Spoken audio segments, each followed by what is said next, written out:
All right, we're back on the Gazette Radio Hour with Doug and John and special guest Chris. I always forget that. Okay. But now I'm allowed to do it, and okay, you'll get your brown M&Ms later. On AM-1220 KHTS, Santa Clarita's hometown station. All right, it's time for sports. We've got all kinds of things to talk about. We've got Brandon Mr. Sports. How you doing, man? Gentlemen, how are you? I'm great, thank you. Hey, you got a special guest. Doug's not here today. It's just John and Chris. So I got to gloat a little bit, just a tiny little bit. Remember last week when we were talking about the best NBA player ever? Okay. And I said, you took 5 LeBron James versus 5 of any other player in history, and you would probably win. Mm-hmm. And you guys gave me a little bit of resistance to that proposal. I'd like to give you an opportunity to perhaps change your mind at this time. I think that's a little unbecoming of you. I really think you're gloating. Not well suited for your character, buddy. You just think I'm gloating? You have a point, okay? I mean, and obviously, hindsight is always 20/20, but I mean, you have a little foresight on that one. So I'm gonna give you credit. All right, give you props where props are due. There you go. He, the only guy I thought that could have won the MVP besides him was the guy who got it, Iguodala. I didn't think Steph Curry had that good of a series. Maybe I don't know. I wasn't surprised. Exactly. Go ahead. I was going to say, I wasn't surprised by the whole thing at all. It was kind of like scripted. Right. You're right. I mean, really, it's one of those guys, it's one of those times where, somebody had to step up and be the game changer, and he obviously was, and in a major way where you couldn't look at it and deny it any other way. So he definitely made a difference. Changed the pace of the game, changed the trajectory of the entire series, and really brought it home early for Golden State. So it was a really big accomplishment for him. Yeah. All right, so now it's on to the boring dog days, right? Oh, yeah. Nothing going on until... You're talking about in the NFL, the mini camp, the OTAs. There's a difference between mini camps and OTAs. OTAs are considered organized team activity, okay? And it's supposedly voluntary. And understand, I say supposedly. Mini camps, it's the same exact thing, but it's mandatory. But coaches expect you to be there for the most part for those OTAs because they want to make sure they install the systems, the offense, the defense, so people can kind of get an idea. Now, when somebody misses a mini camp, it's a big deal. They can get fined and all sorts of stuff. But now, as big as the mini camps are, Seattle had absolutely have violated league policy last year, so they only had one mini camp this year. They violated code just like Doug violated man code when he struck up a conversation with me in the bathroom. So it was one of those type of deals. But neither here nor there, these guys are kind of in them dog days of summer and getting ready to really hit the grindstone. All right, how big of a deal is that, missing one mini camp? Is that a big fine? Well, timing is really, really important, especially with younger guys, and also it gives guys another chance to look at the playbook. And if you've ever seen a playbook in the NFL, it's like one of those thick Bibles, okay? Geez. And, especially for younger guys when they're trying to get used to the speed. I recall my rookie season, and literally these guys were, the game is so fast. Like, I was behind the quarterback 7 yards, and before Jake Plummer even said hike, I felt, he was already on my toes before I can even take one step. So the speed of the game is so fast, so you want to be able to slow it down for players. And the way to do that is to get them not to think. And the way to do that is to, repetition and practice. And getting those reps in. So it's very, very important. All right, now we're going. You know where we're going next. We're talking about fines and penalties. Oh, no, I'm finishing this one. Okay. You know where we're going. Please, fill me in. We're talking about right now. I can hear you. We were talking about fines and penalties. You know what's coming next? Deflategate. Big deal? I mean, I'm not so sure it's a massive deal. Yeah, well, I think you see a lot of different, there's two people on each side of the fence. So, and I think it's not a big deal until it is a big deal. So, we shall see how far, something like that will go when people are, in a bad predicament. So we'll see. I don't know. I'm kind of indifferent. It happens. Yeah. So, it's going to happen.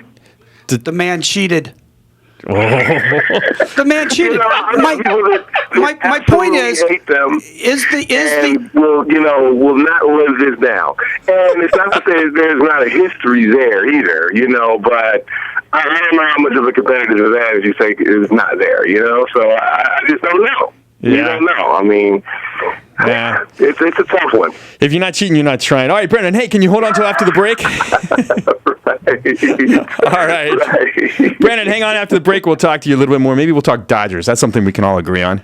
Yeah. Oh, man. Finally, a Los Angeles team that you can be proud of this year. There you go. Kind of. We'll talk about it in a minute. All right. Walk-off? No. Oh, wow. All right. Wow. Has that even happened before? I don't even know. I mean, literally, I can't remember the last time I've seen something like that happen. But, I think they'll go really long in the playoffs. I know they're looking for a pitcher right now. Yeah. But they got some good work out of Kershaw and Greinke. Is that his name, Greinke? Yeah. Yeah. Okay. Yeah. They got some good work out of those guys. But I know they're looking at Iron Zimmerman of the National. They got a couple guys. And, I think Cueto from the Reds, I believe, if I'm not mistaken. So they got a couple of names. But I know pitching in baseball is so critical. I recall growing up as a Reds fan. I remember the pitchers for the Atlanta Braves would, just destroy us, late in the season. So I know how critical that is. You just can't replace it. So if you got that long bench as pitching concern, I could see them going very, very deep into the playoffs. Yeah. And, hey, Brandon, let's talk about this when we come back from the break, all right? All right, sounds like a plan. All right, you're listening to Gazette Radio Hour with Doug and John on AM-1220 KHTS. We'll be right back. All right, one last segment, Santa Clarita, and you can not listen to us anymore because we won't be here. All right, you're listening to Gazette Radio Hour with Doug and John and special guest Chris on AM-1220 KHTS, Santa Clarita's hometown station. We've got our sports guy Brandon on the line. Hey, Brandon, I was talking to Chris during the break, and he has a question for you. Well, first of all, Brandon, I got to ask you because I've been in the entertainment business for many, many years, and I've talked to a lot of some of the biggest stars out there. But when it comes to athletes, I feel like I'm 11 years old again. So it's an honor to talk to you. Number one. Oh, appreciate that, Chris. Appreciate that. I love it. Now he's buttered you up. He's going to ask you this question. It might hurt a little bit. So here's my question that you don't have to answer. People that get to the point you got and get to play in the NFL, it's a lifelong dream, and they work their butts off to get there. Why do you give something up, and was it hard to give it up? They always say the NFL is like a fast-moving train, and it only stops every so often to let people in. But for the most part, it throws people off. Most people that go into the NFL or even professional sports don't necessarily get a chance to leave the way they want to. And like I always say, injuries is a huge part of the game. And for me, having a pinched nerve in my neck really kind of was a turning point, because every time you hit somebody in football, there's a lot of times where you'll feel a stinger and it'll sting down your arm. And for me, that stinging would last for weeks and months. Yeah. So it wasn't that much difficult of a decision, because the quality of play and the quality of my life probably depended on it. But literally, we know every game, every practice, that could be the last play, that could be the last game that we're ever playing. That's just the reality we live in. That's got to be tough. Well, I got to congratulate you for making it to a point that what percent of people actually get to. It's awesome. Yeah, it was definitely a blessing being able to do so, man. Well, thanks for that question, Chris. A lot of people asked it. Yeah, it's got to be tough. I mean, you achieved your dream. Did you ever get to the wow, look at me moment? Yeah, you know what? You don't. You really don't get there until kind of after the fact. Even when I went to my first college game a couple of years ago, in a bunch of years, I was taking my nephew who was looking at colleges, and he looked over and it was just all this excitement. He said, "Did you miss it?" And I looked around like, man, I didn't realize it, but I mean, it's some part of it you do really, really miss. Of course. And sometimes you're so laser focused that you really don't get a chance to kind of lift up and smell the roses too often. Yeah. So, hey, if your nephew's any good, has he looked at University of Maryland? Not that I'm an alum, so I'm like, that's probably a recruiting violation, isn't it? Never mind. Don't answer that. I can see. Can you see the headlines now? Local radio, idiot. Right. Maryland's on a 7-year. University, the Terrapins, huh? I'm a Terp, baby. Oh yeah. Oh wow. Wow. What was that like when you were there? Well, I'll admit I'm old because something happened 29 years ago today. Oh wow. Len Bias passed away 29 years ago today. One of the saddest days of my life.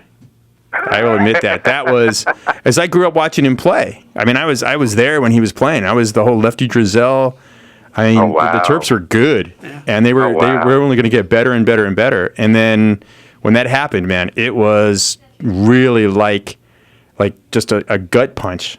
Are you okay? Are you okay, I'm okay. John? I'm tearing up. I know. Mentally, I'm playing Brian's song theme song in my head, man. It's like, wow. Okay, right. We have a guest on the phone, John. I know. It was all about me for a second. It was all Len Bias radio. Let's go back. Let's go back with John right now, Chris. Okay. Yeah, that's right. We can do it.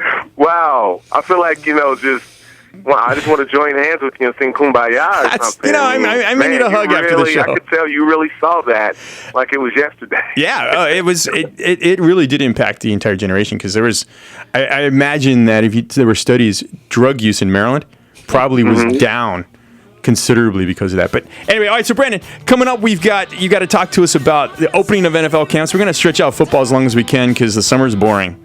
All right? You'll come back, Very right? much so. All right. Thank you, Everett. Thank you so much. Pleasure meeting you, Brandon. Thanks, Brandon. Thank you, Chris. My pleasure. Thank you, Peter. You're listening to the Gazette Radio Hour with Doug and John on AM-1220 KHTS. We'll be back next week.